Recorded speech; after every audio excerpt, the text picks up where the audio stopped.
भाजपा के अति आक्रामक मुस्लिम विरोधी चुनाव प्रचार से मुस्लिम समाज ने एक तरफा तौर पर सपा को ही अपना वोट दे दिया तथा इससे फिर बाकी भाजपा विरोधी हिंदू लोग भी बसपा में नहीं आए। और यदि ये सभी लोग इन अफवाहों का शिकार ना हुए होते तो फिर यूपी का चुनाव परिणाम कतई भी ऐसा नहीं होता जैसा कि हुआ है। और अब समय बीत जाने के बाद ये लोग दोबारा से ज़रूर पछताएंगे। लेकिन इससे ये स्पष्ट है कि मुस्लिम समाज का वोट यदि दलित समाज के साथ मिल जाता, जैसा कि बंगाल के चुनाव में टीएमसी के साथ मिलकर भाजपा को धराशायी करने का चमत्कार परिणाम दिया था, तो फिर वैसे ही परिणाम यहाँ भी दोहराए जा सकते थे। साथ ही ये लोग हमेशा इस तथ्य को ऐन वक्त पर भूल जाते हैं कि केवल बीएसपी ही यूपी में भाजपा को सत्ता में आने से रोक सकती है, सपा नहीं। इनकी इसी गलत सोच का ही ये नतीजा है कि भाजपा फिर से सत्ता में वापस यहाँ आ गई है। और यदि यूपी में तिकोना संघर्ष हुआ होता, जिसकी पूरी संभावना भी थी, तो तब यहाँ यूपी के परिणाम बीएसपी की अपेक्षा के मुताबिक आते तथा फिर भाजपा को सत्ता में आने से रोक लिया जाता। अर्थात कुल मिलाकर मुस्लिम समाज बीएसपी के साथ तो लगा रहा, किंतु इनका पूरा वोट समाजवादी पार्टी की तरफ शिफ्ट कर गया। और इनके इस गलत फैसले से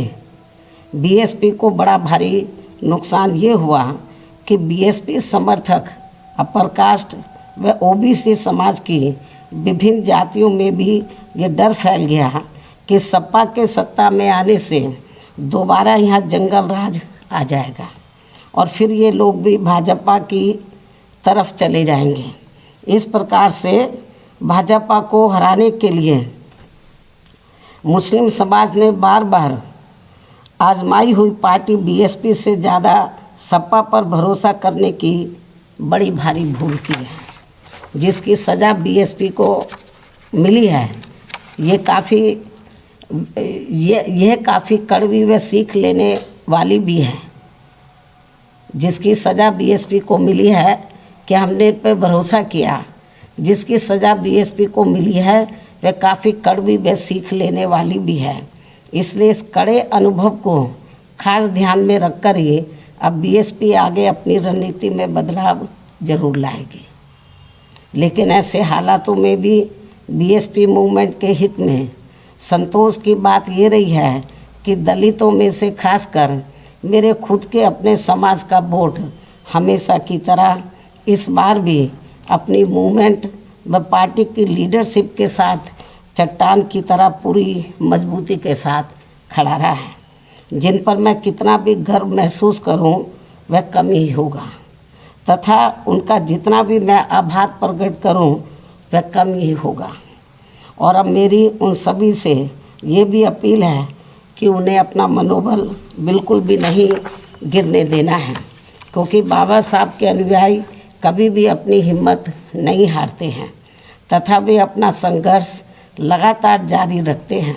सफलता फिर एक दिन झक मारकर हमारे कदम जरूर चूमेगी। हमें बाबा साहब के कारवा को न रुकने देना है न झुकने देना है। साथ ही हमें ये भी मानकर चलना चाहिए कि अब बुरा वक्त ख़त्म होने वाला है, क्योंकि पूरा खून पसीना बहाने के बावजूद भी जो यूपी का इस बार परिणाम आया है तो उससे बुरा और क्या हो सकता है।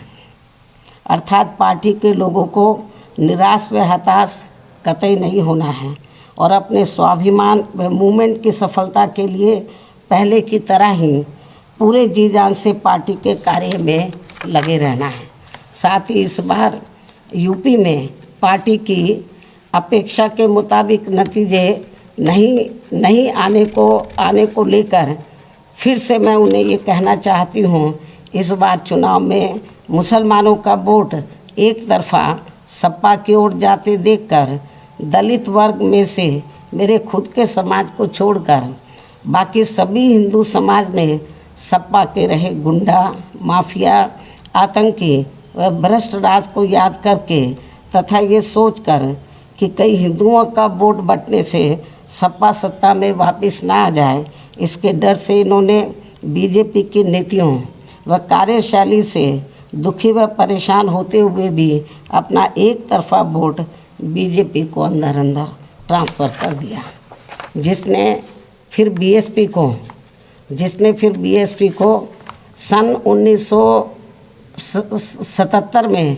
कांग्रेस पार्टी की हुई स्थिति की तरह यहाँ चुनाव में लाकर खड़ा कर दिया है। हालांकि इसके बाद फिर अगले हुए चुनाव में कांग्रेस पार्टी पूर्व की तरह यूपी सहित देश के अन्य राज्यों में भी पुनः सत्ता में वापस आ गई थी। कहने का तात्पर्य ये है कि राजनीति में कभी कभी वर्तमान की तरह ऐसे उतार चढ़ाव भी आते हैं जिससे अपनी पार्टी के लोगों को भी दुखी होकर शांत बैठने की बजाय या इधर उधर भटकने की बजाय बल्कि ऐसी बदली हुई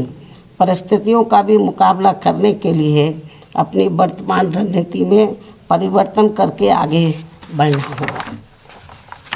और इसके लिए बाबा साहब के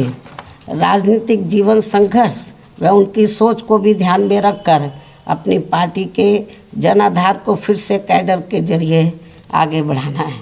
साथ ही इस मामले में हमें ये भी याद रखकर आगे बढ़ना है कि कांग्रेस ने बाबा साहब को अपने रास्ते का रोड़ा मानकर इनको सीधे चुनाव में कामयाब नहीं होने दिया था, लेकिन उन्होंने इससे भी अपनी हिम्मत नहीं हारी थी और फिर यहाँ जातिवादी व्यवस्था के शिकार हुए लोगों को एकजुट व संगठित होकर उन्हें राजनीति में आगे आने की भी सलाह दी थी, ताकि फिर वे सत्ता के जरिए अपना खुद का विकास व उत्थान आदि कर सकें, जैसा कि हमने यूपी में 4 बार करके दिखाया भी है। साथ ही उन्होंने उस समय कांग्रेस जैसी अन्य उन सभी जातिवादी पार्टियों से भी अलग रहने की भी सलाह दी थी जिनकी जातिवादी सोच में कोई परिवर्तन नहीं आ रहा था। इसलिए इन सब बातों को ध्यान में रखकर अपनी पार्टी के लोगों को फिर से या अपनी पार्टी व मूवमेंट को आगे बढ़ाना है। इन्हीं ज़रूरी बातों के साथ ही अब मैं बीएसपी के सभी छोटे बड़े पदाधिकारियों, कार्यकर्ताओं एवं अनुयायियों के साथ साथ सर्व समाज के उन सभी लोगों का भी हृदय से आभार प्रकट करती हूँ जिन्होंने बीएसपी को जिताने के लिए यहाँ रात दिन काफ़ी कड़ी मेहनत की है तथा पूरे तन मन धन से भाजपा को हराने के लिए यहाँ लगे रहे हैं। साथ ही उत्तराखंड व पंजाब राज्य के भी पार्टी के अपने सभी छोटे बड़े पदाधिकारियों, कार्यकर्ताओं एवं अनुयायियों का भी मैं पूरे तय दिल से आभार प्रकट करती हूँ जिन्होंने वहाँ पार्टी को कामयाब बनाने के लिए अपनी पूरी कोशिश की है। हालांकि इन राज्यों में भी हमें उम्मीद के मुताबिक सही सफलता नहीं मिली है, जिसका पार्टी को काफ़ी दुख व चिंता भी है। वहाँ भी हम लोग वर्तमान जो राजनीतिक हालात चल रहे हैं तो उसको ध्यान में रखकर हम लोग आगे की रणनीति बनाकर अपनी पार्टी और मूवमेंट को आगे बढ़ाएंगे। और अब मैं इन्हीं ज़रूरी बातों के साथ ही अब मैं अपनी बात यहीं समाप्त करती हूँ। धन्यवाद। जय भीम व जय भारत।